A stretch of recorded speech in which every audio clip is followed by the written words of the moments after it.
Today is Tuesday, February 5th. What to expect from the President's State of the Union address tonight and how the Pope made history this week. Plus, what to know about electric cars, pictures on Flickr, and how Domino's is using artificial intelligence. Welcome to the Newsworthy. All the day's news in less than 10 minutes. Fast, fair, fun, and on the go. I'm Erica Mandy. Thanks so much for being here. You ready? Let's do this. Tonight is the night President Trump will give his State of the Union address. Remember, it's happening a week later than originally planned.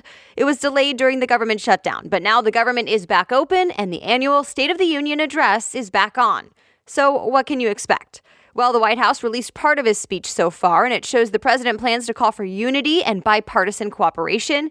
USA Today says you can definitely expect him to mention immigration and the need for border security. He still wants that funding for a border wall or barrier, and keep in mind, negotiations about that are still going on. Another government shutdown could happen later this month. Trump is also expected to talk about the success of the economy and highlight the criminal justice reform bill that passed with support from lawmakers on both sides of the aisle. The Democratic response will be given by Democrat Stacey Abrams. She'll be in Atlanta for her speech. Remember, Abrams made national headlines when she ran for governor in Georgia last year, but she lost in a close and disputed race. It all starts with the State of the Union at 9 p.m. Eastern. An investigation into Trump's 2017 Inaugural Committee is moving forward. ABC News site sources saying federal prosecutors have now subpoenaed documents from the committee, looking into how $100 million for Trump's inauguration events were actually raised and spent. We first learned about this criminal investigation late last year. And at least one question: did anyone give money in exchange for political favors, access, or influence? If so, that's illegal. But we don't know the answer yet. A spokeswoman for the Inaugural Committee told ABC News they're reviewing the subpoena and they do plan to cooperate. President Trump picked former oil lobbyist David Bernhardt to lead the Interior Department.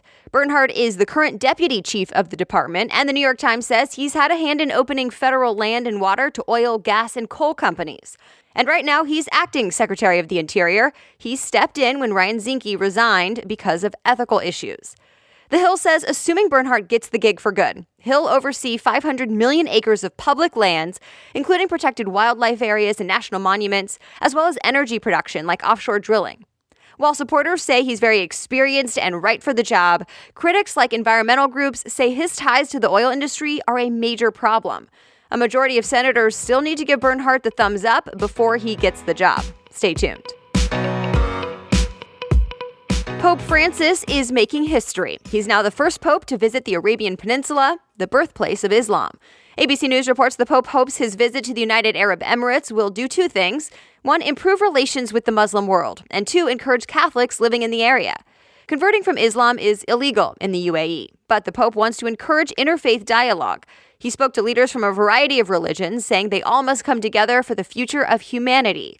And the Pope is holding Mass today, which will be the largest Christian celebration ever in the country. Today, more than 1 billion people around the world are celebrating the Lunar New Year, also known as the Chinese New Year. Today marks the beginning of the 15-day celebration, and this year is the Year of the Pig, which the BBC says is considered a positive one, a symbol of optimism, enthusiasm, and hard work. Celebrations include food, fireworks, and performances across Asia. The annual New York City parade is on February 17th in Chinatown. It's not a great week for some employees at America's largest automaker. CNBC says General Motors is expected to cut about 4,000 jobs by tomorrow, before GM releases its latest earnings report. But if this sounds familiar, it is. Last year, GM offered buyouts to thousands of employees and began restructuring. The company plans to stop production at 5 plants in North America. Reuters reports GM is now more focused on producing electric cars. Starting this year, you can get an electric pickup truck for less than $9,000. But it might not be what you think. The electric truck made in China is small and can only go up to 28 miles per hour. Bloomberg reports Cayenne Motors hopes to sell 10,000 so-called Pikmin trucks in the U.S. this year, saying the mini trucks work well on farms or construction sites. They cost about 1/10 of an F-150, but of course, they're very different. They're small, they can only go 28 miles per hour, and they can only go about 75 miles fully charged. And they don't have as much crash protection. Quartz reports tiny cars are a big trend in China right now. We'll see if it takes off in the U.S. More news still ahead, but a quick break today to tell you about today's sponsor, Everyday Einstein. This is another podcast that is full of quick stories to help you understand the world better. Everyday Einstein is hosted by Dr. Sabrina Stierwalt. She's an astrophysicist with a PhD from Cornell who loves explaining science in terms anyone can understand, because we all know science news can be a bit dense. But with Everyday Einstein, you can learn what's going on in the world of science in just 8 to 10 minutes a week. Hear answers to questions like, how do you know if your tap water is safe to drink? And fun stories like whether double dipping chips in salsa is actually scientifically gross. So check it out and subscribe to Everyday Einstein wherever you listen to podcasts. That's Everyday Einstein. Now back to the news. Super Bowl 53 was not only the lowest scoring Super Bowl in history, it was also the least watched Super Bowl in a decade. Reuters reports ratings were down more than 5% from last year's big game. But all of that said, the Super Bowl is still the most watched TV event of the year by far, with more than 98 million people tuning in 2019. So advertisers are still willing to pay millions. Grammy-nominated rapper 21 Savage is facing deportation. He was arrested for being in the U.S. illegally. CNN says many people thought the 26-year-old rapper was from Atlanta, but he was apparently born in the U.K. and came to the U.S. as a teenager on a visa in 2005. His visa expired a year later, but he never left. The rapper's attorney says he never hid his legal status from the government and that he applied for a U.S. visa in 2017. Right now, the rapper is in custody in Georgia, and he'll go through the process in federal immigration court. Slack, that workplace chat tool, is going public. Well, it's in the beginning stages, but TechCrunch says the company has taken the first steps to be a publicly listed company 5 years after it launched. Slack has 10 million active users a day and has even seen a spike in the number of people using the mobile app. The company was valued at $7 billion in 2018. Uber, Lyft, Pinterest, and Airbnb are also expected to go public this year. The same guy who co-founded Slack was also the co-founder of the photo-sharing site Flickr before it sold to Yahoo and then sold to another photo-sharing site last year, SmugMug.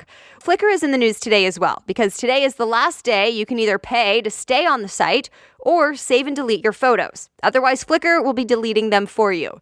USA Today reports Flickr plans to start deleting the accounts that have not been accessed for years and go from there. And the deleting process will likely take months. But still, here's your warning. You could earn free Domino's pizza, even if you buy pizza from its competitors. CNBC says it doesn't matter where you get the pizza, you just need to submit that you bought pizza on the Domino's app. The app will use artificial intelligence to detect if there is sauce, cheese, and crust. If all that checks out, you get 10 points, and 60 points gives you a free medium Domino's pizza. Domino's hopes the promotion will get more people to download and order on the company's new app. And the promotion ends in April. Expect plenty of talk today about Oprah and her A-list celebrity guests in Times Square today.